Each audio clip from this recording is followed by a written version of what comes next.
Hello guys, আপনাদেরকে অবশ্যই স্বাগতম। আজকে আমার নতুন আরেকটি ভিডিওতে আপনাদেরকে স্বাগতম আমি জানাচ্ছি। আসলে আজকের যে ভিডিওটা হতে যাচ্ছে এটা কোনো আসলে খুশির কোনো ভিডিও না বা অন্য কিছু না। আঙ্কেল যদি একটু এদিকে দাঁড়াইতেন, আমার দিকে তাকাইতেন। আপনার কোথায় এসেছেন, কোন হোটেলে এসেছেন একটু বলবেন? আমি কিন্তু আপনাদের সাথে এই হোটেলে এসেছি। বলেন না একটু সামনে মাইক্রোফোন। গ্রিনল্যান্ড হোটেল, হ্যাঁ। এই হোটেলে কি হচ্ছে অ্যাকচুয়ালি, আমাদের সাথে কি হচ্ছে, আমরা যারা বাংলাদেশি যারা টুরিস্ট আছি, যারা আসছি, আমাদের সাথে কি ব্যাপারটা হচ্ছে একটু যদি বলতেন দুইজন একসাথে বলেন তো। আরে ভাই আসছি তো সেই 3টা বাজে, 3টে থেকে এই পর্যন্ত পানি পেলাম না, তো পুজো করতে পারতেছি না, নামাজ পড়তে পারতেছি আমি কিন্তু কালকে থেকে পানি পাচ্ছি না।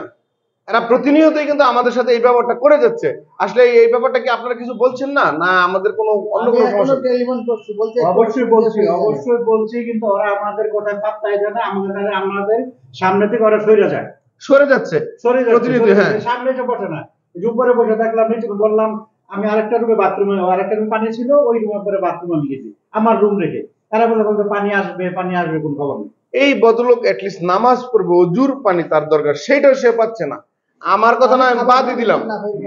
খাবার পানি নিয়ে খাবার পানিটাও পাচ্ছে না, এটা হইলো নাকি? আসলে এটা কি করা যায় একটু বলেন তো। না, এটা এটা আসলে এখন আমরা তো নিরুপায়। আমরা তাদের এখানে রুম নিচ্ছি, আমরা এখন নিরুপায়। আমরা পানি পাচ্ছি না, এদেরকে কথা বলে কথা শুনছে না। তো এখন ভাড়ার টাইমে ঠিকই আবার ভাড়া নিতে আসতেছে। এটা কি দেখার কেউ নেই? অবশ্যই আছে। আচ্ছা, আপনি এই যে সাধারণ দর্শক যারা বাংলাদেশে আসবে তাদের উদ্দেশ্যে কি বলবেন? একদম নিম্নমানের হোটেলে এসে তারা যে প্রতারিত হচ্ছে, এটা ভোগান্তি, তো এটা ভোগান্তি। শুধু শুধু রুম ভাড়া কন্ট্যাক্ট করে তারা রুম দিয়ে দিচ্ছে। রুমের মধ্যে একটা যা যা থাকা দরকার অনেক কিছুই নেই, কোনো কিছুই নেই, কিন্তু অনেক কিছু নেই। ওরা কোনো কর্ণপাতি করতেছে না। আবার একটা যে রুমের লকার গুলা থেকে শুরু করে রুমের দরজা পর্যন্ত ঠিক নেই, এটা একটু বলার আছে না? অনেক কিছু সমস্যা, বাথরুমের সমস্যা, তারপরে আপনার গেটের সমস্যা। শুনতে পাচ্ছেন, আমি কিন্তু এই ভদ্রলোকের সাথে, এই ভদ্রলোক যারা আছে তাদের সাথেই কিন্তু আছি। এসে যা দেখলাম, আমি কিন্তু 2 দিন ধরে সহ্য করে যাচ্ছি, সহ্যের সীমা কিন্তু শেষ হয়ে যাচ্ছে।